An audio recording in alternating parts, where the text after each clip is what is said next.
The comparison trap. Do you struggle with it? Do you struggle with comparing yourself to others and finding yourself lacking? How do you identify that? Why does it matter so much to us? How can the Holy Spirit help us deal with it? We'll talk about it today. This is the definitive podcast for helping you plan, create, and execute dynamic worship experiences at your church. Useful, practical content in the areas of production, worship, communications, first impressions, and more. This is Making Sunday Happen. Well, hey guys, welcome to the podcast. This week we are in full swing in custom Christmas projects on our team, serving lots of churches and ministries. Our 1230 designers and video producers are working very hard preparing Christmas graphics and videos for churches and ministries all around the country. You might be one of them.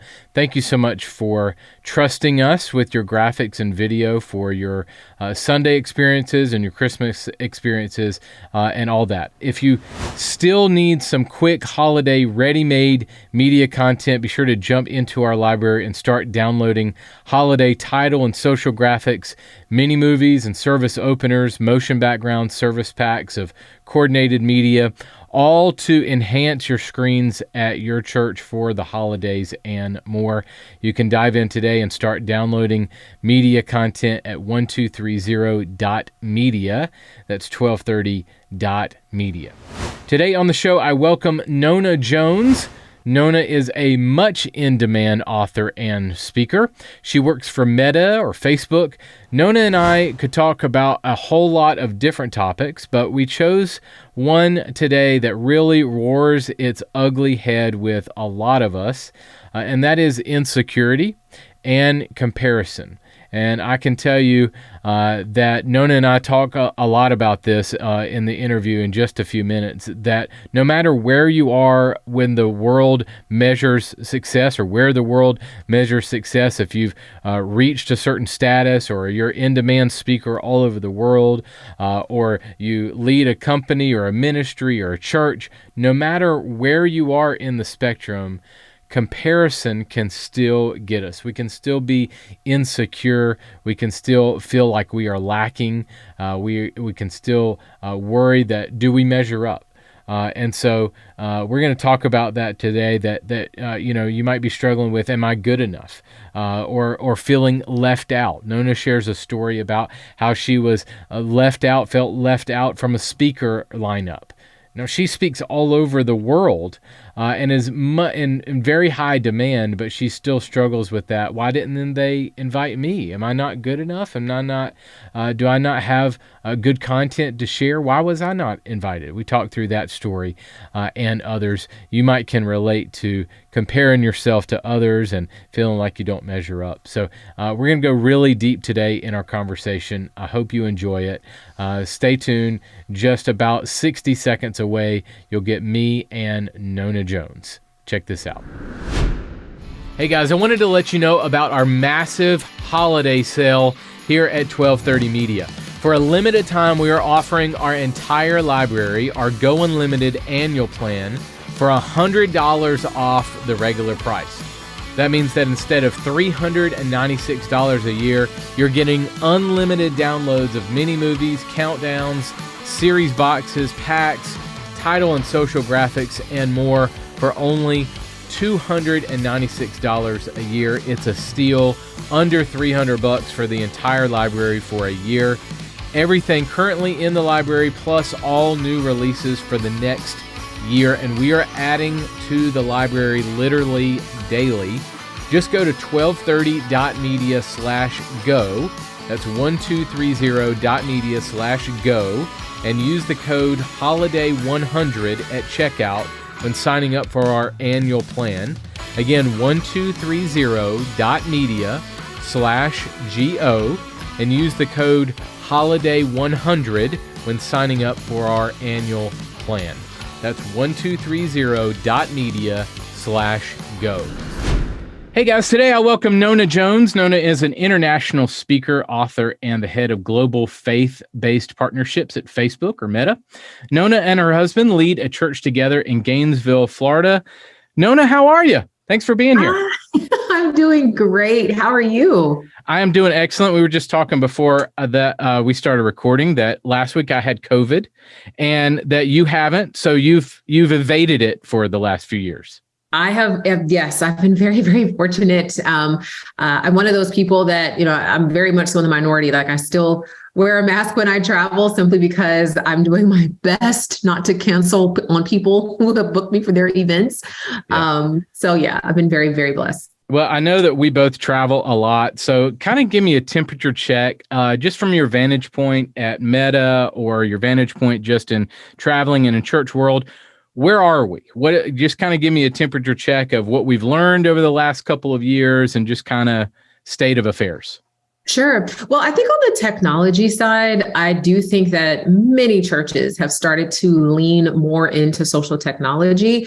There have been a number of churches, as a matter of fact, back in February of 2020, when Barna released their 2020 State of the Church report, pastors, the last thing on pastors' minds, literally, was a concern with trends in digital technology. And so there have been a number of churches that have pivoted over the last couple of years, such that trends in digital technology are now top of mind for them. So that's been a welcome change, not even just because I work in social technology, but because, as a preacher, as a Christian, as somebody who really believes in the Great Commission, I look at how many people are not showing up to a church building and I get concerned because, there are a lot of souls that will never walk into a church building, but they still need Jesus. And so seeing so many churches leaning into social technology has really been refreshing. Has there anything, are you seeing a trend in that, pandemic is, let's say it's over for most churches. Are you seeing a trend back to normal and people forgetting what they've learned during COVID? Where do you stand on those sorts of things? I'm chuckling because absolutely. Like it's funny. Before the pandemic, I was circling the globe. I was speaking at digital ministry conferences in like London and Egypt and Australia and all these places, and of course all over the US.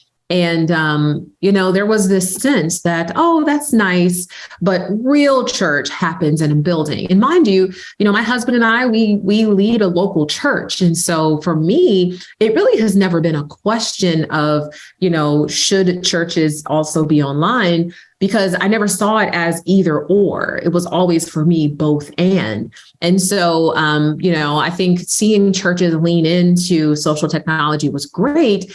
And unfortunately, I think because people started to get a little bit antsy, they were like, oh, I miss seeing, people's eyes. I miss, the in-person interaction. I think there was a bit of a pivot away from online church. And I hope that people will return, because what was interesting, and this has not changed, is I think a lot of pastors realized that there were a number of people who were tuning into their online church services, who would never step foot in their building. And so that's still the same case. Like that hasn't changed. But yeah, I think some people definitely got a little weary of the camera.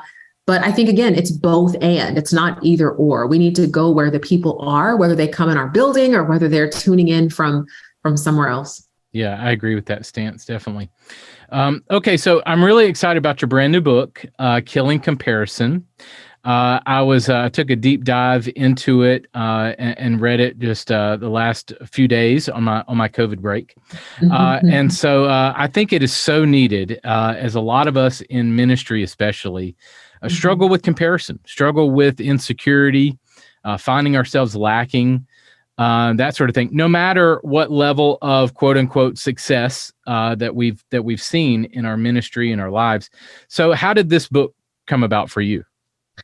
Well, I think I should start here. I mean, so I had been writing the book for a couple of years, and if you would have asked me, or if you would have told me a few years ago, if you would have said, Nona, I think you struggle with comparison and I think you're insecure, I would have said, absolutely not. Like, look at all I have, look at all I've done. I'm the most secure person on earth. But what happened was back in 2020, going back to the pandemic, I think like many speakers, I had a full calendar of speaking engagements for the year. I was supposed to be traveling around the world, South America, Asia, Europe. I was really excited about the year. I was releasing 2 books. It was going to be an awesome year. And then, of course, the pandemic happened. And so a number of events got canceled. They got postponed. And one morning, I was about to log on to a video conference, and I opened up my Instagram app just to respond to comments before the meeting. And I caught a glimpse of my news feed, and a friend had made a post saying that she was so excited because she had been invited to speak at an upcoming women's conference that had went virtual because of the pandemic that normally met in person. It was a huge women's conference. And I remember seeing the post and I was like, oh, wow, that's really cool. And I scrolled down a little bit more and there was another friend who was like, I'm so excited to share that I'm speaking at this huge women's conference. And I saw it and I was like, oh, okay. And I scrolled down a little bit more. And there was another friend making that announcement, and another friend, and another friend, and another friend. And it got to the point where I knew all of the speakers and I knew the host. And a question began to percolate in my spirit, which was like, why wasn't I invited? You know, like, why wasn't I invited to speak? Why wasn't I good enough? Why didn't I measure up? Why her, not me? I mean, it got so bad. Mm-hmm. I clicked on their profiles. I was like, how many followers do they have in comparison to me? I clicked on their website. I was like, well, where else are they speaking at in comparison to me? And I was kind of going down this toxic hole of asking those why questions. Why her, not me? Why wasn't I good enough? Why was I overlooked? And the Holy Spirit asked me a different question, which was, Nona, why does it matter? And I think that question, it stopped those toxic thoughts in their tracks. And it made me have to take a look at myself and be like, yeah, like, why does it matter? Like, why am I seeing someone else's success as my failure? Like, why do I see someone else's win as my loss? And that's what really got me on the journey to figuring out what was at the root of my challenges. And God told me pretty clearly, like, Nona, you're insecure.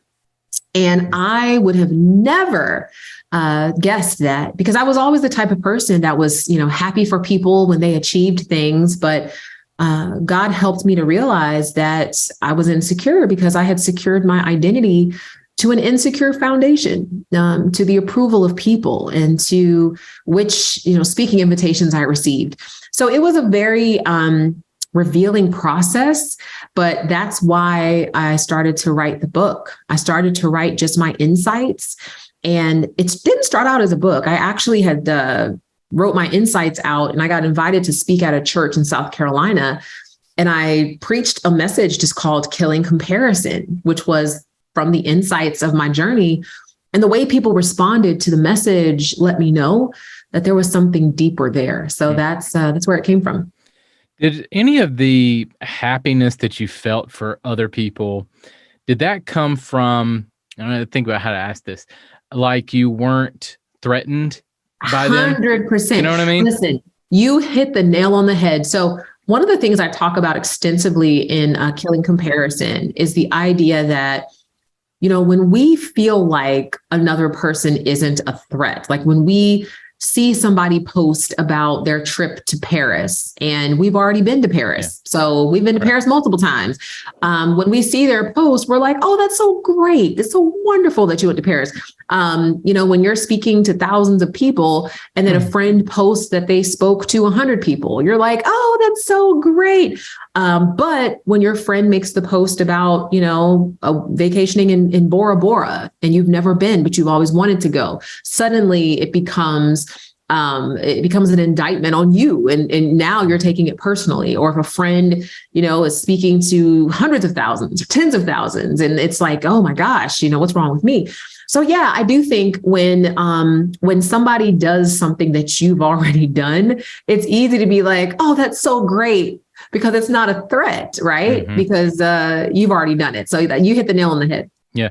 I think it's worthy to note too, that, and you mentioned this, that your plate was full, like, and this isn't your first rodeo. You've been around the block a while, and in a positive way. I mean, you've gotten to speak all over the world. You've written books. You work at Facebook. I mean, all these things that the world and even ministry folks would say absolutely 100% successful.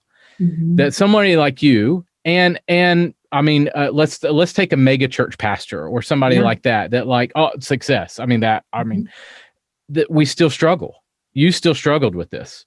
Yeah. Tell me why, why did it still bother you that even though you've reached a level of success, you could say, still that moment of that women's conference still bothered you? People assume, well, if I just achieve X thing, then I'll feel secure. Like then I will, not have to compare myself. But the truth is, a lot of times, the more you achieve, the more you realize you haven't achieved. Like let's just say, so you win a Grammy one year, right? And that's considered the pinnacle of success in the music industry. So you win a Grammy.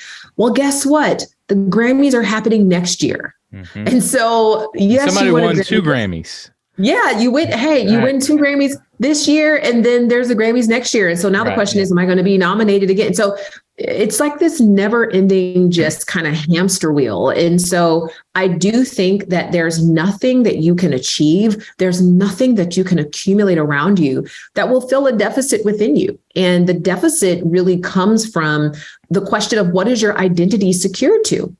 I think one of the insights I also had is there are insecure foundations that we secure our identity to, that we derive our sense of worth from. It could be your academic credentials. Some people, they pursue more and more degrees because they believe that, well, if I just get this next degree, then I'll finally matter. And if you don't call them Dr. So-and-so, then they're offended. Why? Because they've derived their sense of identity from that. I see in the church, this is very related to the pandemic. I mean, we've seen this huge wave of pastoral retirements and resignations as a result of the pandemic, because there have been pastors who secured their identity to attendance. And so when people didn't show up after the building reopened, they questioned their call. They were like, am I even called to this?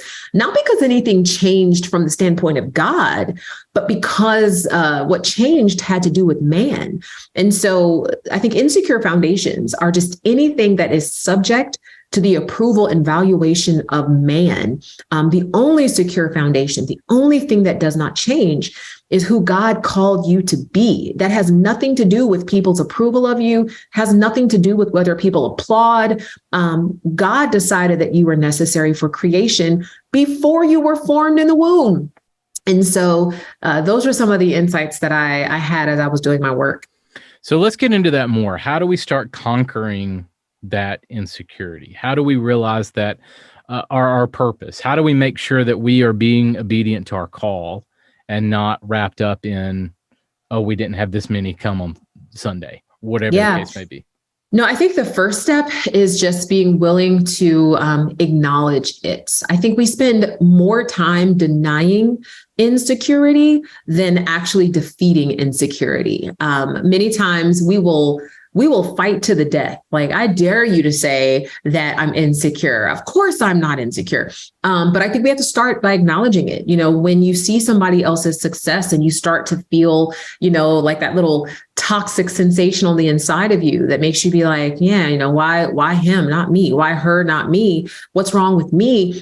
Acknowledge that. What that's telling you is that there is something on the inside of you that believes that your value is derived from whatever that is. So for example, let's say you see, I'm just going to use you as a guy because, this is one of the areas that I think guys may be challenged in. Let's say you see a friend and they've been lifting weights, and all of a sudden, man, they've got the pecs and the biceps and, they're just looking really good. And you see him and then suddenly you're just like, man, he's looking really good. Like, why can't I look like that? And now you're feeling worse about yourself. Why? Because you've secured your identity to physical appearance. And so there are some people who will see that and be like, oh, good for him. I'm still going to eat my chocolate chip cookie. I really don't care. There are other people who will see that and be like, I'm going to starve myself because I can never look like that. And so I think recognizing it. And then secondly, we have to learn to reframe those things that trigger our insecurity. And what you do when you reframe something is you look at it from a different vantage point. So for example, let's say that your friend, they get ripped, they get shredded, they're losing weight, they're looking great. Instead of seeing them as, the measuring stick for your physical appearance, you might say, man, I wonder what I can learn from their success. Like, they look really good. Let me kind of position myself as a student to learn from them, as opposed to being in competition with them. And so now you're empowering yourself instead of seeing them as somebody that makes you feel less than. I love the examples that you use, because I think it can creep in. The devil can use this in all forms, in personal, like you said, whether that's appearance or, why doesn't she have the family that I do? It can be a personal situation or a work situation, performance, or it can be our own performance. I'm not measuring up. So I like the examples that you use, that the devil can really hit us. And I think that sometimes the personal can affect the ministry and vice 100%. versa. And so, the devil uses that insecurity to get us on both fronts. Yes. Let's talk about words. So, of course, the old adage, words never hurt me, is obviously not true. So how do we know in our hearts that our hearts matter more, what we know in our hearts matter more than what we know in our minds? Yeah. So I think it's Proverbs 18:21 or 31. We hear it all the time. It says that life and death are in the power of the tongue. Well, that word power, the word that's translated power, is actually the Hebrew word yod, which means hand. And so when you kind of substitute that word in, it says life and death are in the hand of the tongue. In other words, our tongue has the power to create. It has the power to mold. And so depending on how we use the words that we speak, we can either create life or we can create death. And in my case, growing up as a child, I was called names. My mother said she didn't want me. There were so many things that took place in my childhood where I think the hand of people's tongues fractured my identity. Like it made me question my worth. And so what happened was, because I allowed what they said to penetrate my heart, to penetrate what I believed about myself, even when I memorized scriptures, like you're fearfully and wonderfully made, you're a royal priesthood, while you were yet in your sin, he died for me and all that, it didn't penetrate my heart, because what I believed was that I wasn't wanted, that I wasn't worthy. And so what God helped me to realize is that you can memorize all the scriptures, you can memorize affirmations, but it isn't what you know in your head that's the problem. It's what you believe in your heart. And this is why one of the main goals of Killing Comparison is really helping people identify the lies that they have accepted as truth. Because until we break agreement with those lies, we're going to continue to see ourselves as less than. And it doesn't matter what you achieve. I mean, there are people who have achieved immense fame and wealth and power who still see themselves as less than. And it because these are the people who they will take their lives at the height of their success. These are people who will be arrogant. These are people who you just can't please them because there's something on the inside of them that's telling them that they're not enough. And so, words matter, because really words can become the foundation of what we believe about ourselves. So you touched on this a little bit, but how do we have healthy comparison? How do we and how can that lead to inspiration? You touched on it a little bit, but dive into that a little bit more. Yeah. So I share in the book the idea that comparison isn't all bad. Like, the truth is, comparison is human and it's natural because we have eyes. So, we will see other people and how they differ from us. But the key is comparison can take one of two forms. Physiologically, when you inhale air into your lungs, when you take a breath in, that's a process known as inspiration. And that leads to, it just leads to feeling invigorated. It leads to feeling energized when you inhale air in, when you're inspired.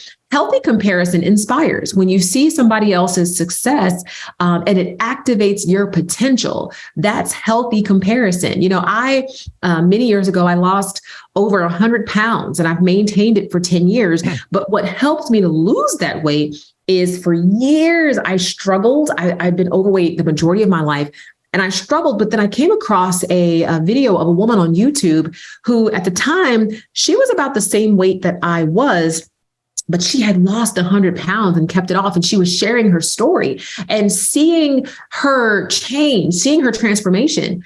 It convinced me that what I wanted to do was possible. And so she inspired me. Now, on the flip side, when you exhale air out of your lungs, that's a process known as expiration. And expiration, it leaves you fatigued. It can leave you exhausted. And that's why when a person takes their last breath, it's called their expiration date. That's how people die, right? It leads to death. And so toxic comparison expires us. When we see somebody else's success as a threat, when we see somebody else's success as an indictment on our worth, that can expire us. And so I do think the way that you create healthy comparison is by learning to see another person's success as inspiration. When you see somebody thriving, learn from them, figure out what they're doing. And when you see somebody's marriage that seems to be thriving, now let's be honest, everybody shares their highlight reel on social media. So it doesn't mean that their marriage is thriving, but let's just say that it looks that way. You can be inspired by it. Like, man, looks like they're enjoying date nights. Why don't I organize some date nights? I think that's how you turn toxic comparison into healthy comparison, is learning to be inspired by it. So let's flip that. What are some ways that we cannot be toxic towards others? I love that. Mm-hmm. Yeah. What do you think? I think we have to be very intentional about what we share. I think we have to be balanced. On my social media, usually on a weekly basis, I will share something that I call just a transparent moment, where I may do a video or I may do a post where I share, maybe some of the less shiny parts of my life, just so people realize I'm a human being. I have struggles. I think that we have to be honest. And I think instead of curating our social media lives in such a way that isn't even our real life, I just think we have to be balanced. I think we have to become encouragers. Like, when we see somebody struggling, instead of feeling like we have to flaunt our success or throw our success in their face, I think that we have to position ourselves as encouragers to try to give them insights into what's working for us.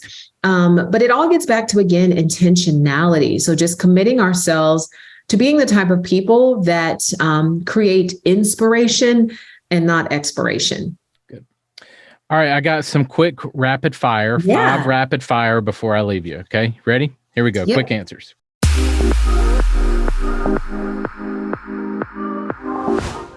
What kinds of people do you follow on social media? So I follow a comparatively small number of people, but I typically will follow friends who inspire me. So, there are some Bible teachers who are good friends and they're just really inspiring people. I typically will follow them. I also love fashion. So I may follow some people who have really great fashion sense. But yeah, it's all about inspiration for me. Good. What is one thing that churches can do on social that would really help them reach their community? I think being intentional, like don't just post because it's cool to post. Think about where you're trying to lead people. I think about the term followers. You have followers, which means you're a leader. So where are you leading them? Be intentional about where you're trying to take them. Is it true that you really need to flip your marketing, meaning like it shouldn't be all about events? It should be, I don't care if your dog died, I care if my dog died. Is that true on social media? 100% true. People don't follow you because they want to know about your upcoming events. They follow you because you're delivering value to their life. And so having that mindset matters. What is something encouraging that you're seeing in the church right now? I feel like there's been a return to community and being really sensitive to the fact that we got to get people into community so that they can be discipled. That's really encouraging to me. What is something, flip it on you, what is something that's really frustrating that you're seeing in the church right now? What irks you? I think this kind of devolution back to building-centric church, to the detriment of the millions of people who are not going to a church building. They're online. That's discouraging a bit. All right, last one. What is something that we can do this week that would really help us with our insecurity? I think celebrating other people's success. So whoever that person is that maybe you're feeling threatened by, find a way to celebrate them, like genuinely. Look for ways to encourage them, because killing comparison requires celebrating others' victory. Good. Thank you so much for your time and for all you're doing at Facebook and helping churches and everything that you do. Really appreciate it. Hey guys, Grant Murphy here from the 1230 team. I want to let you know about the heart behind our Go Unlimited subscription plan on our website.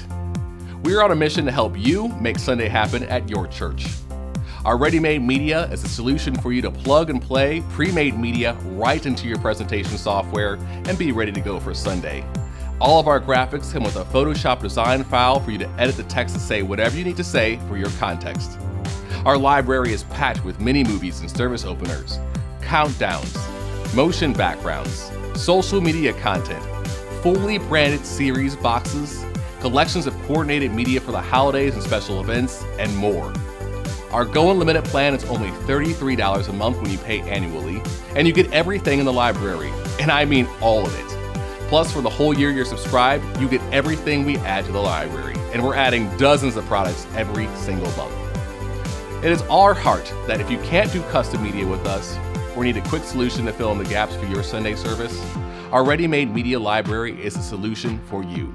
Get started today at 1230media/go. That's 1230.media/go to get started today. The show notes for this episode are available now at makingsundayhappen.com. Thanks so much for joining us this week. Next week on the show, I welcome Jim Keat. Jim is the digital minister at the Riverside Church in New York City. He's also the director of online innovation at the Convergence Network. He is a digital consultant for various faith agencies and organizations. I talked with Jim about how to measure the attendance of your audience online. How do we track viewers and attendees when it comes to YouTube and Facebook and your own website views? How do we track that? What metrics should we use? How do we know that we are being accurate? When do we count that view? Is it when they're on for 3 seconds? Do they have to stay on for 10 minutes? How do we measure all that? How do we track all that and know that we're accurate and getting good stats to take back to our church so that it will inform how we plan and craft our worship experiences and make Sunday happen? So all that and more with Jim Keat is next week. We'll go out there and create some incredible worship experiences at your church this weekend. Go make Sunday happen. I'll see you next week. Making Sunday Happen is a production of the ministry of 1230 Media. For show notes, archive episodes, and more free resources for your church, visit makingsundayhappen.com.